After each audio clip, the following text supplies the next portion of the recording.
Question number 1849 Nizam Sagar project నీటి పంపిణీ కాల్వల అధినీకరణ గౌరవ సభ్యులు ఆర్ భూపతి రెడ్డి గారు. Put the question, sir. మంత్రి గారు.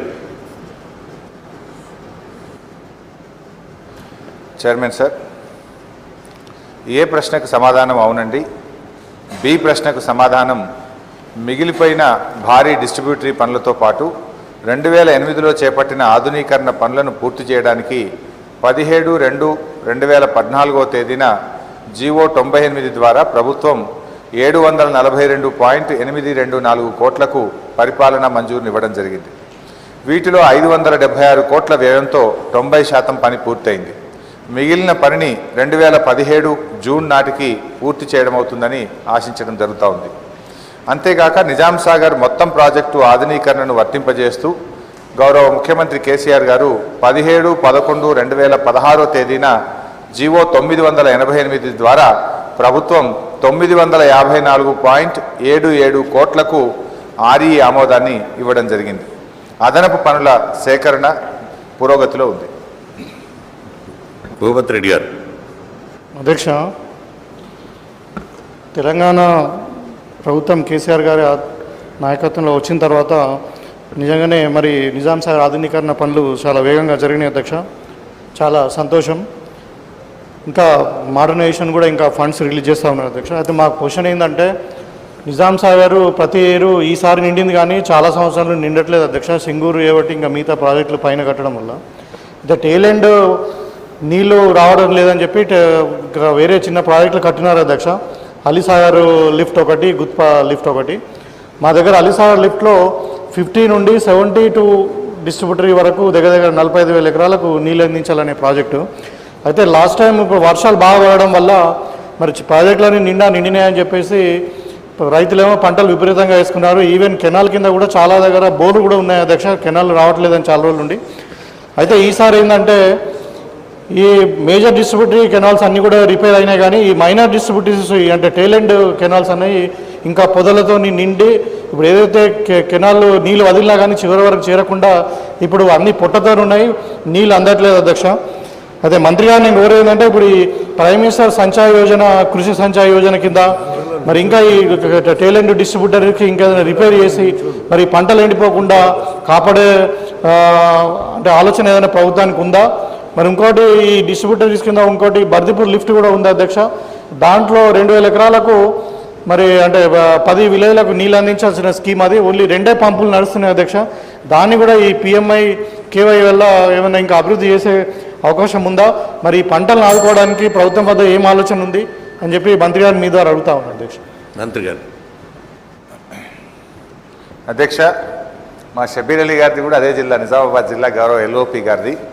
బహుశా షబీర్ అలీ గారికి ఒక గొప్ప గుణం ఉంటుంది, ఏంటంటే ఏదైనా ప్రభుత్వం మంచి పని చేస్తే వారు తప్పకుండా అభినందిస్తారు. అంటే అలాంటి LOP ఉండడం కూడా మా అదృష్టం నిజంగా. అయితే ఈ విషయంలో కూడా ప్రభుత్వాన్ని వారు అభినందిస్తారని నేను అనుకుంటున్నా, భావిస్తున్నా. ఎందుకంటున్నా అధ్యక్ష అంటే మా సభ్యుడు అదే ఆవేదన వ్యక్తం చేస్తూ ఉండే, నిజాం సాగర్ ఆయకట్టుకు టైల్ ఎండ్కు నీళ్ళు అందడం లేదు, ఇబ్బంది ఉంది అనేటువంటి విషయాన్ని గౌరవనీయులు డాక్టర్ భూపతి రెడ్డి గారు కూడా, వారు కూడా నిజామాబాద్ జిల్లా డిచ్పల్లి ఆ ప్రాంతం నుంచి ఉన్నటువంటి వారు. నేను ఈ సందర్భంగా ఈ హౌస్ ద్వారా గౌరవ రైతులకు, రాష్ట్రానికి కూడా చెప్పదలుచుకుంది ఏంటంటే అధ్యక్ష, గత 25-30 సంవత్సరాల్లో ఎప్పుడూ ఇవ్వని విధంగా చరిత్రలో మొదటిసారిగా నిజాం సాగర్ కింద 2,10,000 ఎకరాలకు యాసంగి పంట కింద నీరిస్తా ఉంది. ఎప్పుడన్నా వర్షాకాలం బాగా వర్షాలు పడితే ఎప్పుడన్నా 2,10,000 వచ్చింది, కానీ సెకండ్ క్రాప్ యాసంగి పంట, అది కూడా వరి పంట, మొత్తం వరేసింది అక్కడ. వరి పంటకు 1 ఎకరాకు కూడా ఎండకుండా చిట్ట చివరి టేలెంట్స్ కూడా పూర్తి స్థాయి ఆయకట్టుకు నీళ్ళు ఇచ్చాం. అంటే దీనికి ఇచ్చినామంటే ఏదో నీళ్ళు ఒట్టిగా పోలే అధ్యక్ష. ప్రభుత్వము TRS ప్రభుత్వం వచ్చిన తర్వాత దాదాపు 350 కోట్ల రూపాయల పనులను, మోడర్నైజేషన్ పనులను యుద్ధ ప్రాతిపదికన చేసినాం. గతంలో కరువు వచ్చింది, కరువు వచ్చినప్పుడు అది మనకు డిసడ్వాంటేజ్, కానీ ఈ మోడర్నైజేషన్ పనులను అడ్వాంటేజ్గా మార్చుకొని యుద్ధ ప్రాతిపదికన దాన్ని పూర్తి చేసినాం.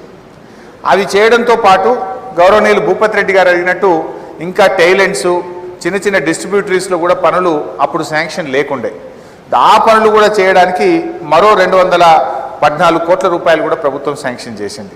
అంటే నిజాం సాగర్లోని చిట్ట చివరి ఆయకట్టు దాకా కూడా పూర్తి స్థాయి మోడర్నైజేషన్ కింద ఈ ప్రభుత్వం కూడా నిధులు మంజూరు చేయడం జరిగింది. ఉదాహరణకు నేను చెప్పదలుచుకున్నాను, ఎందుకంటే గతంలో మేజర్ ఇరిగేషన్ మినిస్టర్ గారు కూడా బోధన్ నియోజకవర్గం నుంచే ఉండేవారు. వారి నియోజకవర్గంలో బోధనకు కూడా నీళ్లు పోనటువంటి డిస్ట్రిబ్యూటరీ 28 కింద బోధన్ మండలంలో చూస్తే సాలూరా క్యాంప్ కానీ, కుమాన్పల్లి కానీ, ఫతేపూర్ కానీ, రాంపూర్ కానీ, జాడి జమాల్పూర్ కానీ, ఈ బోధన్ మండలంలో ఎప్పుడు ఈ ప్రాంతానికి నీళ్లు పోకపోతుండే. ఇవాళ అక్కడికి కూడా మేము నీళ్లు తీసుకుపోగలిగినాం అధ్యక్ష.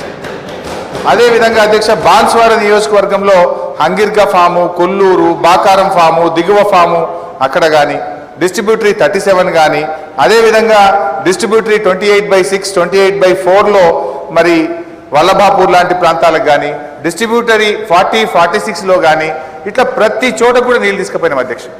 ఇలా మా మంత్రి గారు గౌరవనీయులు పోచారం శ్రీనివాసరెడ్డి గారు, మా జిల్లా కలెక్టర్, మహిళా కలెక్టర్ అయిన డైనమిక్ కలెక్టర్, జిల్లా కలెక్టర్ గారు ఆర్డీఓలు, ఎంఆర్ఓలు, వీఆర్ఓలను మొత్తం కెనాళ్ల మీద పెట్టి రాత్రిపూట కూడా మనుషులను టార్చ్ లైట్లు ఇచ్చి కెనాల్స్ మీద, డిస్ట్రిబ్యూటరీ కెనాల్స్ మీద మా చీఫ్ ఇంజనీర్లు, మా ఈలు, మా ఎస్సీలు, మా ఏఈలందరినీ కూడా పెట్టి రెవెన్యూ డిపార్ట్మెంట్ కోఆర్డినేషన్తో చేసి ఒక్క చుక్క నీరు వృధా కాకుండా చిట్ట చివరి ఆయకట్టు దాకా కూడా నీళ్ళు ఇవ్వడం జరిగిందని చెప్పి తెలియజేస్తా ఉన్నాను అధ్యక్ష.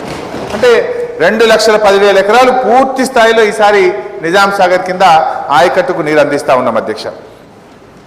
సభ్యులు డాక్టర్ గారు ఒక మాట అన్నారు, టేలెంట్స్కు నీళ్ళు అందటం లేదు, పత్రికల్లో వార్తలు వస్తున్నాయని. అయితే నేను చెప్పేది ఏంటంటే దాని కింద ఉండే ఆయకట్టు టోటల్ 2,10,000 ఇచ్చాం. ఉదాహరణకు ఒక వార్త వచ్చింది, వారన్నట్టు ఒక పత్రికలో ఒక వార్త వచ్చింది. ఏమొచ్చిందంటే లంగడాపూర్ అనేటువంటి గ్రామంలో బోధన్ మండలంలో ఒక రైతు పంట తగలబెట్టిండు అని వార్త వచ్చింది. వెంటనే మా ఇంజనీర్తో మాట్లాడి నేను వెరిఫై చేపిస్తే అది నిజాం సాగర్ ప్రాజెక్ట్ ఆయకట్టు కాదు. ఆ రైతు 3 బోర్లు వేసుకొని బోర్ల మీద ఆధారపడి పంట పండిస్తున్నటువంటి పొలం అది. బోర్లలో నీళ్లు తగ్గడం జరిగింది తప్ప వేరే ఉద్దేశం లేదు. అంటే మేము ఆయకట్టు కింద ఉండే ప్రతి ఎకరానికి కూడా ఇవాళ నీళ్ళు ఇచ్చి టోటల్ 2,10,000 ఎకరాలు మొదటిసారిగా ఆ ఆయకట్టు కింద నీరు ఇస్తా ఉన్నాం. ఇంకో మాట గౌరవ సభ్యులు అడిగినారు, ఢిల్లీ నుంచి ఏమైనా డబ్బులు రావడానికి ప్రయత్నం చేస్తున్నారా PMKSY నుంచి? ప్రైమ్ మినిస్టర్ కృషి సంచాయ్ యోజన కింద మేము ప్రతిపాదనలు కేంద్ర ప్రభుత్వానికి పంపాం. నిన్న కూడా మా ఎంపీ వినోద్ గారు, మన అడ్వైజర్ పాపారావు గారు కూడా కేంద్ర ప్రభుత్వ అధికారులను కలవడం జరిగింది. బహుశా ఒకవేళ అది క్లియరెన్స్ వస్తే మనకు ఒక 25%, ఒక 100 కోట్ల రూపాయల వరకు సెంట్రల్ గవర్నమెంట్ నుంచి వచ్చే అవకాశం ఉంది. దానికోసం కూడా మేము ప్రయత్నం చేస్తూ ఉన్నాం. ఇంకో మంచి వార్త కూడా నేను చెప్పేది ఏంటంటే నిజాం సాగర్కు పైన అటు కర్ణాటక విపరీతంగా బ్యారేజీలు కట్టడం ద్వారా మంజీరాలో నీళ్లు రానటువంటి పరిస్థితి ఉన్నది. కొన్ని డ్రౌట్ ఇయర్స్ వస్తూ ఉన్నాయి. మరి అసలు ఎంత గొప్ప నిజాం సాగరు ఒక్కొక్కసారి తాగడానికి కూడా నీళ్లు లేనటువంటి పరిస్థితి గత 2-3 సంవత్సరాల్లో మేము చూసాం.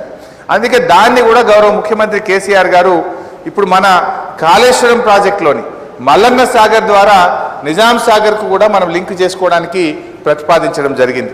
అంటే మనకు మల్లన్న సాగర్ నుంచి ఏదైతే సింగూర్కు లింక్ చేస్తూ ఉన్నామో దాంట్లో హల్దీ వాగులో కొన్ని నీళ్లు హల్దీలో వదిలేస్తే సీదా అది సింగూరు దాకా పోతుంది, మన నిజాం సాగర్ దాకా పోతుంది హల్దీలో వేస్తే. సో ఆ లింక్ కూడా కాళేశ్వరం ప్రాజెక్టులో పెట్టినాం. భవిష్యత్తులో ఎప్పుడైనా ఏదైనా ఇబ్బంది వచ్చి తీవ్రమైన కరువు వచ్చినప్పుడు మనం కాళేశ్వరం ప్రాజెక్టు ద్వారా కూడా నిజాం సాగర్కు నీళ్ళు ఇచ్చి